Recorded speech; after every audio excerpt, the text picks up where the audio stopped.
Assalamualaikum warahmatullahi wabarakatuh. Salam sejahtera untuk kita semua. Perkenalkan, saya Putri Maulida. Saya selaku moderator yang akan memandu jalannya presentasi pada kelompok kami. Pada kesempatan kali ini, kelompok kami yang terdiri dari 6 anggota. Di antaranya yang pertama ada saya, Putri Maulida. Yang kedua dari Kak Amalia. Yang ketiga ada Srikandi Widiati. Yang keempat ada Herlisa Wulandari. Yang kelima ada Devia Jumari Musikan. Dan yang terakhir ada Nadia Rohma. Di sini kami akan mempresentasikan materi dengan tema Good Corporate Governance. Sebelum memasuki inti pembahasan, izinkan saya menyampaikan tujuan pada presentasi ini. Tujuan presentasi kami adalah untuk menjelaskan pengertian dan konsep dasar Good Corporate Governance. Dan yang kedua, untuk memaparkan prinsip-prinsip Good Corporate Governance, yaitu pada transparansi, akuntabilitas, responsibilitas, independensi, dan kewajaran. Untuk mengetahui pentingnya penerapan Good Corporate Governance ini dalam suatu organisasi atau sebuah perusahaan. Untuk memberikan gambaran mengenai dampak positif penerapan Good Corporate Governance terhadap kinerja dan kepercayaan pada pemangku kepentingan, dan melalui presentasi ini kami berharap materi yang disampaikan dapat menambah wawasan serta pemahaman mengenai Good Corporate Governance dalam dunia organisasi dan bisnis. Selanjutnya, presentasi akan disampaikan oleh anggota kelompok kami secara bergantian. Selamat menyaksikan. Operasional bank tidak hanya ditujukan untuk kepentingan nasabah, investor, atau karyawannya saja, tetapi harus memperhatikan kepentingan seluruh stakeholder secara seimbang. Stakeholder bank meliputi pemegang saham, karyawan, nasabah, dan masyarakat luas. Keseimbangan kepentingan ini penting sekali agar bank dapat beroperasi secara berkelanjutan dan menjaga kepercayaan publik. Bank juga dipersyaratkan untuk mempertimbangkan berbagai keinginan stakeholdernya pada saat mengambil keputusan bisnisnya. Pemegang saham seperti investor akan meminta bank untuk memaksimalkan dividen dan pertumbuhan nilai bank. Saat ini hal tersebut ditambah lagi dengan keinginan investor agar bank bertindak secara etis dalam menjalankan kegiatan usahanya, termasuk dalam seluruh hubungan bisnisnya. Nasabah menyimpan dana mewakili kelompok khusus nasabah yang menitipkan uangnya kepada bank dengan asumsi bahwa uang mereka akan aman. Walaupun terdapat lembaga penjamin simpanan, para nasabah yang menyimpan dana setidaknya akan menemui kendala untuk mengakses simpanannya jika suatu saat bank tersebut bangkrut. Sebagai konsekuensinya, memelihara kepercayaan nasabah menyimpan dana menjadi suatu hal yang vital bagi setiap bank untuk menjaga posisinya sebagai lembaga pemberi kredit. Selanjutnya ada karakteristik corporate governance. Corporate governance merupakan serangkaian keterkaitan antara dewan komisaris, direksi, pihak-pihak yang berkepentingan, serta pemegang saham perusahaan. Corporate governance menciptakan sebuah struktur yang dapat membantu bank dalam yang pertama, menetapkan sasaran, yang kedua, menjalankan kegiatan usaha sehari-hari, yang ketiga, memperhatikan kebutuhan stakeholders, yang keempat, memastikan bank beroperasi secara aman dan sehat, yang kelima, mematuhi hukum dan pengaturan lainnya yang terkait, lalu yang terakhir, melindungi kepentingan nasabah penyimpan dana. Selanjutnya ada struktur corporate governance.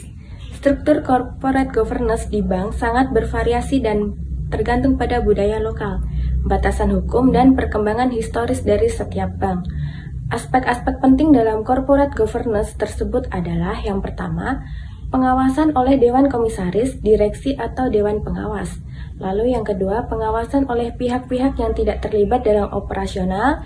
Yang ketiga, pengawasan secara langsung pada masing-masing segmen kegiatan usaha. Yang terakhir, manajemen risiko dan fungsi audit yang independen. Selanjutnya, implementasi corporate governance yang kuat. Yang pertama itu ada penyusunan sasaran strategis dan nilai-nilai perusahaan. Bank perlu menetapkan sasaran strategis yang jelas dan menyusun etos perusahaan. Selain itu, bank juga perlu mengkomunikasikan sasaran strategis dan etos perusahaan tersebut kepada seluruh unit organisasi bank. Bank yang tidak memiliki sasaran strategis akan mengalami kesulitan dalam pengelolaan kegiatan usahanya. Dengan menetapkan etos perusahaan, bank akan dapat menjalankan kegiatan usahanya sesuai dengan nilai-nilai perusahaan yang didefinisikan dengan jelas. Nilai-nilai perusahaan harus diterapkan pada semua unit organisasi bank, termasuk pada level direksi. Nilai-nilai tersebut harus dapat mendorong pelaporan masalah secara tepat waktu dan melarang korupsi dan suap, baik secara internal maupun eksternal. Nilai-nilai ini harus didukung oleh kebijakan yang dapat mencegah timbulnya situasi yang bertentangan dengan pelaksanaan good corporate governance. Misalnya, kebijakan yang jelas mengenai prosedur yang harus diikuti oleh karyawan apabila pekerjaan yang dilakukannya menimbulkan konflik kepentingan dengan hal-hal di luar pekerjaan sehari-hari. Kebijakan yang jelas dapat memperkuat nilai-nilai bank dalam menghadapi situasi seperti di atas. Direksi juga harus memastikan bahwa sistem dan proses telah diterapkan untuk mengawasi dan melaporkan kepatuhan terhadap kebijakan yang telah ditetapkan. Selanjutnya ada batasan yang jelas mengenai tanggung jawab dan akuntabilitas. Agar kegiatan usaha bank dapat diawasi dan dikendalikan secara efektif, direksi harus menetapkan batasan yang jelas mengenai kewenangan dan tanggung jawab. Direksi harus terlibat secara langsung dalam proses ini. Seluruh segmen kegiatan usaha harus memiliki batas akuntabilitas yang jelas untuk memastikan bahwa masalah yang timbul akan segera ditangani secara tepat oleh manajemen. Setiap karyawan juga harus memahami tingkat kewenangan mereka dan tingkat kewenangan pihak yang berinteraksi dengan mereka. Lalu ada tanggung jawab dari direksi. Direksi atau yang setingkat memiliki tanggung jawab akhir terhadap manajemen dan kinerja bank. Oleh karena itu, direksi memiliki peran untuk bertanggung jawab atas pelaksanaan governance bank yang mencakup pertama ada penyusunan dan penetapan arah strategis bank secara menyeluruh. Yang kedua ada menetapkan batasan dan pengendalian dalam organisasi, misalnya risk appetite bank. Selanjutnya ada rekrutmen, pengelolaan kinerja, dan renumerisasi pejabat eksekutif. Dan yang terakhir ada melakukan pengawasan terhadap kinerja operasional bank, misalnya menerima dan memahami laporan-laporan risiko.